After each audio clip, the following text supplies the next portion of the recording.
आज हम सीखेंगे रजोधर्म और जनन स्वास्थ्य के बारे में। चलिए पहले रजोधर्म की चर्चा करें।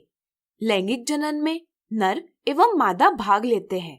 मानव जनन में प्रत्येक माह स्त्री के शरीर में 2 में से 1 अंडाशय द्वारा एक अंडकोशिका परिपक्व की जाती है। अंडवाहिका में शुक्राणु और अंडकोशिका का संलयन यानी फ्यूजन होता है, जिससे एक निषेचित अंड यानी फर्टिलाइज्ड एग उत्पन्न होता है, जिसे युग्मनज यानी जाइगोट कहते हैं। इसका गर्भाशय की भित्ति पर अंतररोपण होता है। इसलिए गर्भाशय भी प्रति माह निषेचित अंड की स्थापना के लिए तैयारी करता है। इसकी अंतःभित्ति मांसल एवं स्पॉन्जी हो जाती है ताकि भ्रूण को पोषण प्राप्त हो सके। लेकिन निषेचन न होने की स्थिति में अंडकोशिका केवल 1 दिन जीवित रह सकती है। इसलिए निषेचन न होने पर इस नई परत की आवश्यकता नहीं रहती।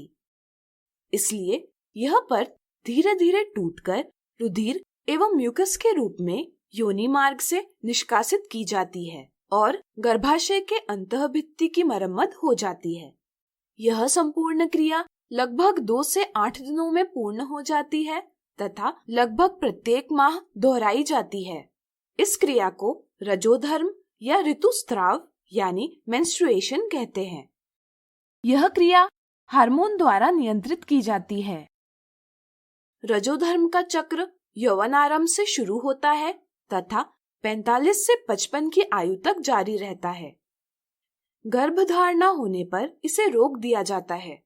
रजोधर्म के दौरान स्त्री को काफी वेदनाएं होती है। अत्यधिक मात्रा में रक्तस्राव होने के कारण कमजोरी भी आ जाती है। इस काल अवधि में स्त्री को संसर्ग होने की अधिक संभावना होती है। इसलिए इस काल अवधि में स्त्री को आराम और व्यक्तिगत स्वच्छता आवश्यक होती है। अब चलिए जानते हैं जनन स्वास्थ्य यानी रिप्रोडक्टिव हेल्थ क्या है।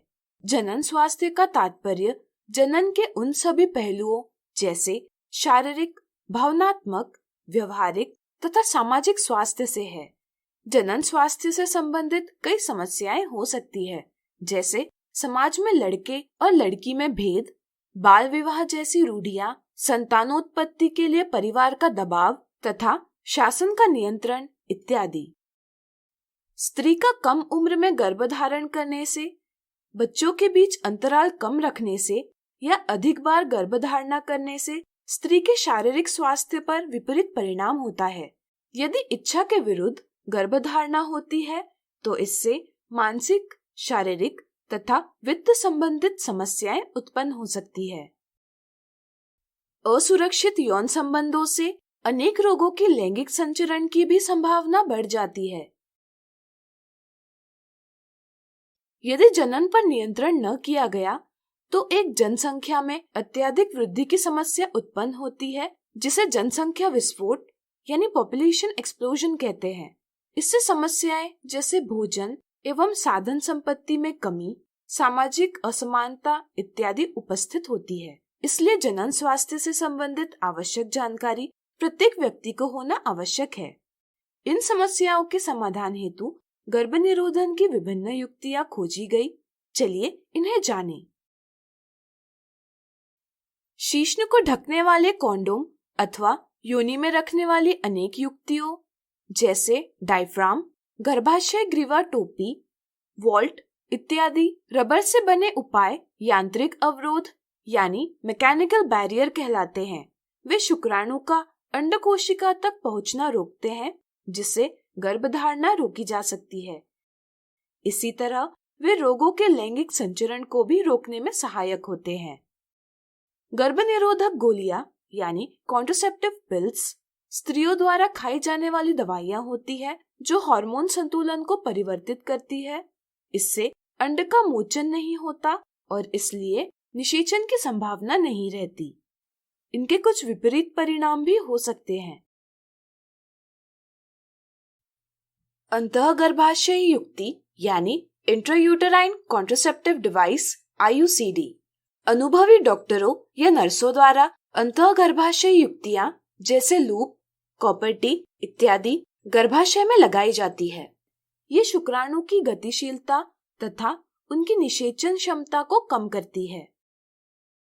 उन व्यक्तियों के लिए जिन्हें आगे गर्भावस्था नहीं चाहिए, शल्य क्रिया विधियां यानी सर्जिकल मेथड्स उपयोगी है। इन विधियों में शल्य क्रिया द्वारा पुरुष की शुक्रवाहिका को अवरुद्ध करके शुक्राणुओं का स्थानांतरण रोका जाता है। इस तकनीक को वासेक्टोमी कहा जाता है। इसी तरह स्त्री की अंडवाहिनी को अवरुद्ध करके अंड को गर्भाशय तक जाने से रोका जाता है। इस तकनीक को ट्यूबेक्टोमी कहा जाता है। शल्य क्रिया से अनचाहे गर्भ को गर्भाशय से हटाया भी जा सकता है। इसे गर्भपात कहते हैं। समाज में पुरुष और स्त्री में भेद होने के कारण कुछ लोग भ्रूण का लिंग परीक्षण करके मादा गर्भ का चयनात्मक गर्भपात यानी सेक्स सिलेक्टिव अबॉर्शन करते हैं। यह गैर कानूनी है। इससे हमारे देश में शिशु लिंग अनुपात यानी चाइल्ड सेक्स रेशियो तीव्रता से घट रहा है। एक स्वस्थ समाज के लिए हमें नर मादा लिंग अनुपात बनाए रखना आवश्यक है। तो आज हमने सीखा रजोधर्म और जनन स्वास्थ्य के बारे में।